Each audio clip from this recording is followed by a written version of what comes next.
美國總統奧巴馬同南韓總統朴槿惠星期五響白宮峰會上邊敦促北韓放棄佢哋想要擁有核武器嘅野心，但係兩位領導人表示，如果平壤方面明確展示去核化嘅誠意，佢哋願意同北韓會談。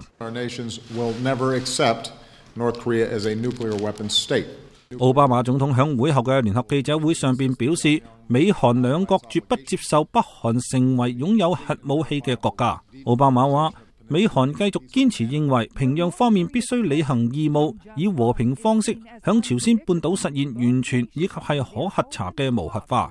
兩位領導人話，兩國之間長達60多年嘅盟友關係係維護朝鮮半島以及亞太地區和平同穩定嘅關鍵。奧巴馬對朴槿惠響促進半島統一方面所作出嘅努力表示支持。奧巴馬話，如果北韓唔再追求核武器，美國係願意同北韓方面係進行接觸。奧巴馬表示，正如佢領導嘅政府願意同伊朗以及係古巴建立聯繫一樣，美國亦都準備好同其他響歷史上同美國有過唔愉快嘅國家進行接觸。但係平壤方面應該係了解，只要佢堅持走發展核武器嘅道路，就唔能夠實現佢哋長期以嚟所尋求嘅經濟發展。